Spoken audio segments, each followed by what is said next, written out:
Friends, welcome to my class. आइए आप लोगों के लिए सुविधा के लिए जितना मैंने अभी तक ग्रामर पढ़ाया है उसी को यूज करते हैं और जो ट्रांसलेटिव मेथड से इंग्लिश सीख रहे हैं वो ट्रांसलेशन पर ध्यान दें कि ग्रामर का यूज कैसे होता है, वो मैं आपको दिखाता हूँ। ये है ट्रांसलेट into English पार्ट 1। आज स्टार्ट करते हैं इसको। अब देखिए, पहला, घड़ी हमें समय बताती है।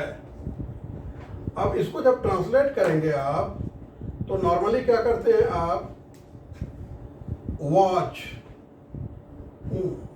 नहीं, इंडेफिनिट आर्टिकल आपको लगाना पड़ेगा। दो तरह का आर्टिकल होते हैं, एक डेफिनिट आर्टिकल दी जिसको बोलते हैं, और ए और एन होता है इंडेफिनिट आर्टिकल। तो आप कोई भी घड़ी, वॉच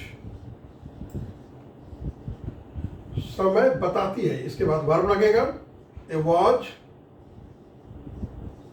टेल्स अस, क्या बताती है? समय। A watch tells us the time. The क्यों लगा भाई? स्पेसिफिक टाइम जो आपको चाहिए वो बताता है आपको। 4:15, 4:20, what ever. A watch tells us the time. तो घड़ी हमें समय बताती है। हिंदी में एक घड़ी नहीं होगा कि एक घड़ी हमें समय बताती है, यहाँ एक का मतलब है कोई घड़ी। A watch tells us the time. ये हो गया आपका ट्रांसलेशन इसका। अब दूसरा सेंटेंस लीजिए आप। घड़ी में 3 सुइयां होती हैं। अब सुइयां का आप निडल नहीं बनाएंगे, ये ध्यान रखिएगा कि सुइयां है हिंदी में, तो इसमें आप निडल नहीं बनाएंगे, उसको हैंड बोलते हैं। अब देखिए आप एक चीज, हिंदी में अधिकरण कारक मैं और पर होता है। जिस वाक्य में आपको मैं और पर मिले उस सेंटेंस स्टार्ट होता है देयर से। कुएं में पानी है, कुएं में पानी है, तो मैं क्या है? हिंदी का अधिकरण कारक का चिन्ह है। टेबुल पर पुस्तक है, टेबुल पर पुस्तक है, तो वहां देयर से स्टार्ट होगा।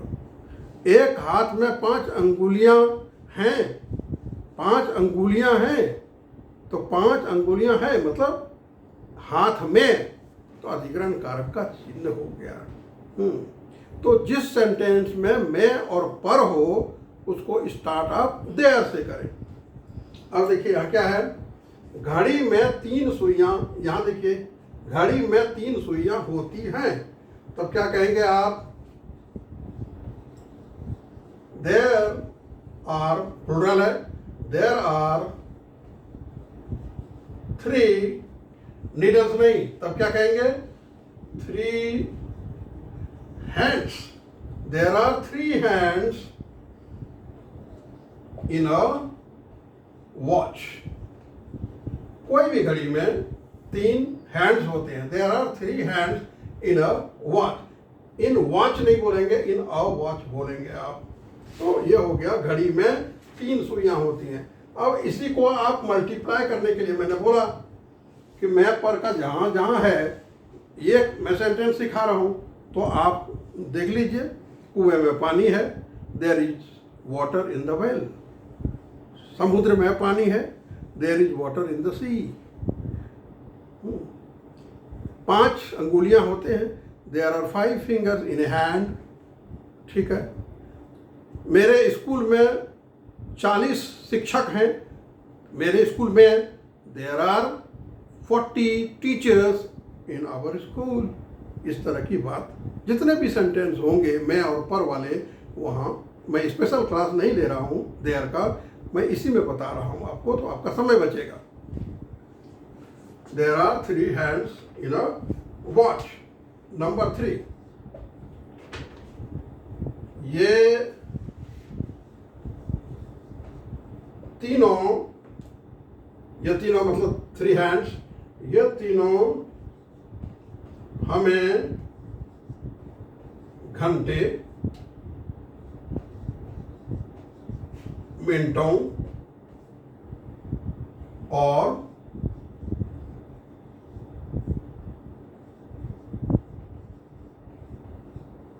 सेकेंडों का ज्ञान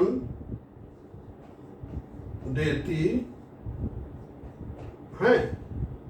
हैं क्यों भाई? ये 3 है, ये तीनों हमें घंटे, मिनटों और सेकंडों का ज्ञान देती है। मैंने कहा ना कि जो लैंग्वेज से आप कन्वर्ट कर रहे हैं, आपको हिंदी का ज्ञान होना चाहिए।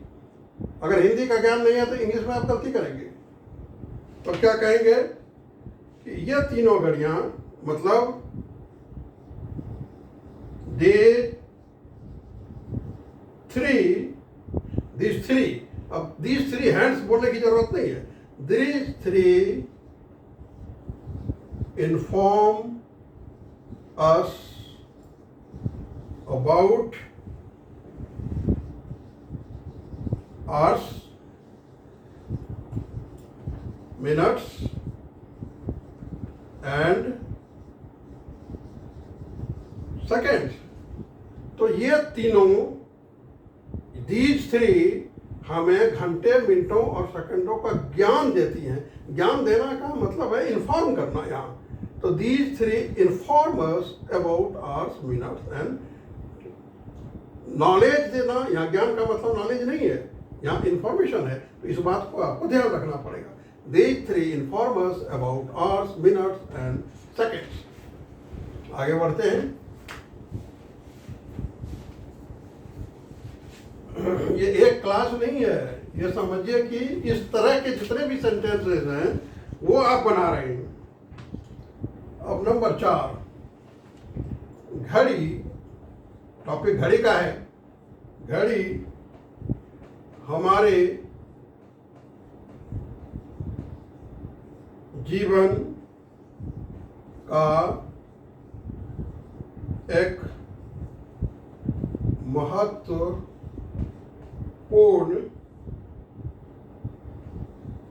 हिस्सा है। घड़ी हमारे जीवन का एक महत्वपूर्ण, तो यह पर्टिकुलर घड़ी हो गया। अब आ नहीं लगेगा, तब क्या कहेंगे? The watch. The watch is a महत्वपूर्ण, मतलब सिग्निफिकेंट। सिग्निफिकेंट मतलब महत्वपूर्ण। The watch is a significant part of our life. ध्यान दीजिए, घड़ी हमारे जीवन का एक महत्वपूर्ण हिस्सा है। यह भी प्रेजेंट सिंपल टेंस है। खाली ता और ती से मत सोचिए कि ताती होगा तभी होगा present. The watch is a significant part of our life. ये प्रेजेंट सिंपल टेंस। आगे बढ़ते हैं।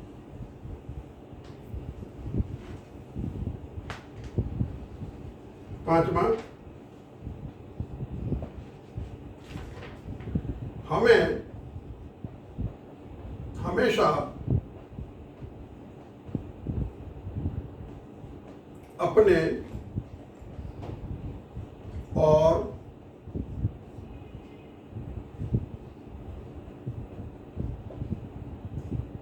दूसरों के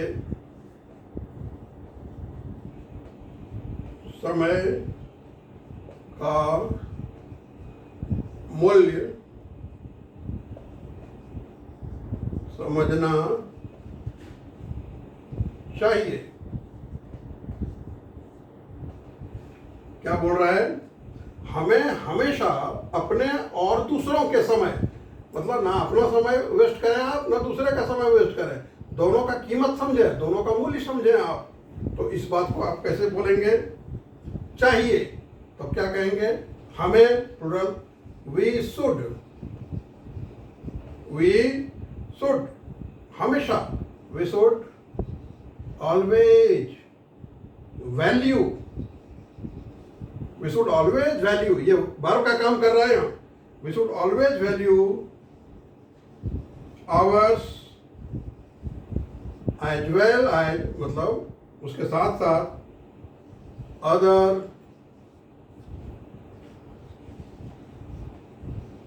पीपल्स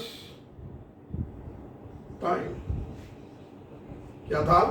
हमें हमेशा अपने और दूसरों के समय का मूल्य समझना चाहिए।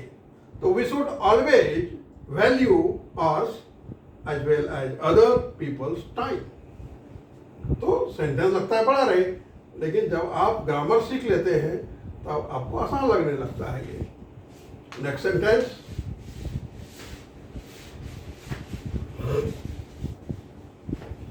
याद रखिए, इससे आप तेजी से ग्रामर सीखेंगे, तेजी से आप बोलना सीखेंगे, क्योंकि सोचते आप हिंदी में हैं, इसलिए ट्रांसलेटिव मेथड आपके लिए बहुत फ्रूटफुल है। नंबर 6,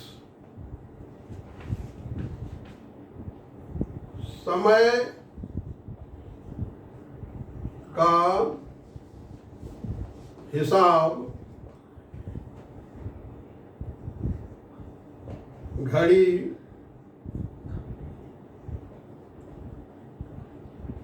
रखती है,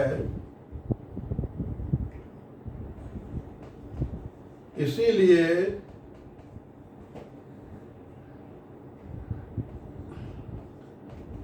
घड़ी बहुत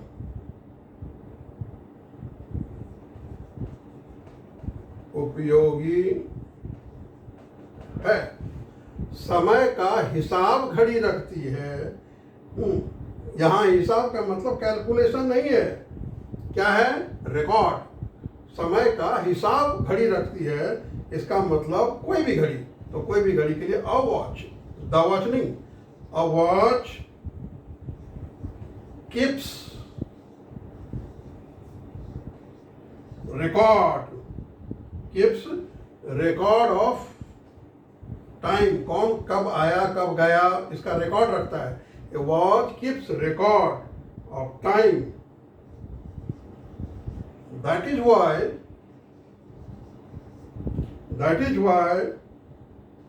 a watch is very useful.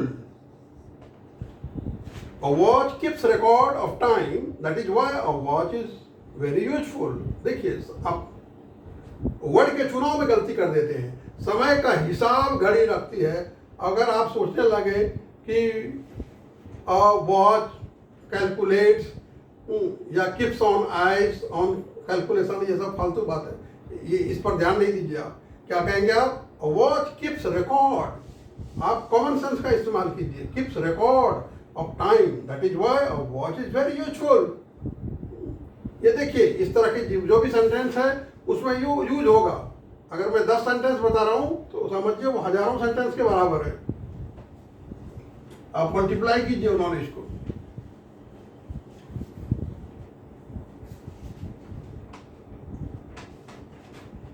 Next 7, भगवान ने हमें समय का तोहफा, गिफ्ट दिया है। भगवान ने हमें समय का तोहफा दिया है। तब क्या कहेंगे आप? गॉड हैज, कौन सा टेंस हुआ? दिया है, present perfect tense. God has given, यहाँ हैज और हैव लगता है, यहाँ गॉड हैज एक है। God has given, third form of verb, give, gave, given. तो वो टेंस आप देखिए, गॉड हैज गिवन अस क्या? The gift of time. God has given us the gift of time, मतलब समय का तोहफा। मतलब ये आपको गिफ्ट में मिला है। इस बात को अगर गिफ्ट में मिला है, it is very precious for you. Time is very precious for you, so utilise your time very carefully. This time will help you a lot.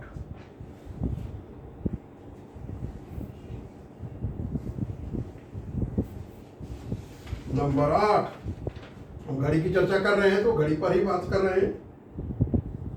घड़ी एक भरोसे योग्य या भरोसेमंद, जो भी कहें, भरोसे योग्य मित्र है। घड़ी एक भरोसेमंद मित्र है जिस पर आप रिलाय कर सकते हैं, जिस पर आप डिपेंड कर सकते हैं। तब क्या कहेंगे आप? और वॉच इज अ डिपेंडेबल, मतलब डिपेंड करने लायक, dependable. Watch is a dependable friend, वो फ्रेंड जिस पर आप रिलाय कर सकते हैं। तो watch is the best friend and watch is a dependable friend. ये वॉच भरोसे योग्य मित्र है।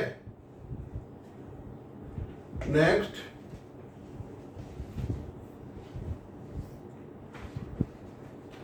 नाइन्थ, अब सेंटेंस देखिए। अगर आप इसकी नसीहत मतलब एडवाइस पर ध्यान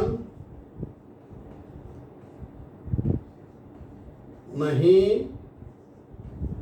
देंगे तो आपको पछताना पड़ेगा। अब डिपेंडेबल तो है भाई, अगर आप इसकी नसीहत पर ध्यान नहीं देंगे, मतलब टाइम टेबल फिक्स नहीं करेंगे और समय के साथ नहीं चलेंगे, तब आपको पछताना पड़ेगा। तब कंडीशन है, अगर क्या कहेंगे आप? If you pay no heed मतलब no attention, if you pay no heed to its advice, ध्यान दीजिएगा, ये नाउन है इसलिए यहाँ सी, अगर वर्ब होता तो ऐसी होता है यहाँ। Advice, you will have to repent. पछताना का English repent. If you pay no heed to its advice, घड़ी का advice, you will have to repent. इसी तरह का आप और भी सेंटेंस बना दें, तो मल्टीप्लाई करते जाइए आप अपने नॉलेज को। आगे बढ़ते हैं।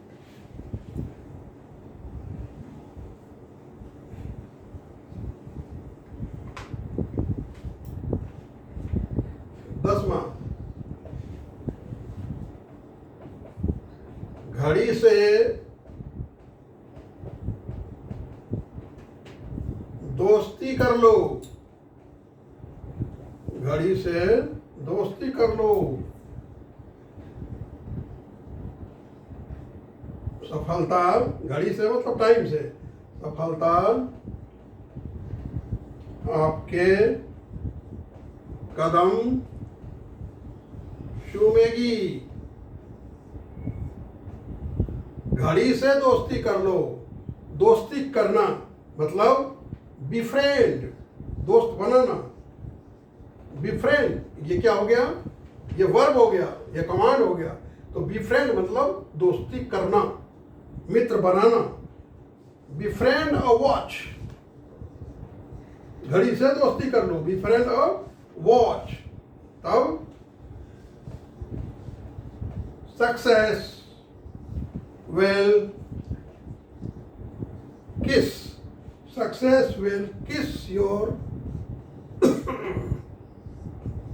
फीट, तुम्हारा कदम चूमेगी। Success will kiss your feet. इस तरह के सेंटेंस आप बनाएं और प्लीज हमारे चैनल को लाइक करें, सब्सक्राइब करें, शेयर करें। God bless you. Thanks a lot.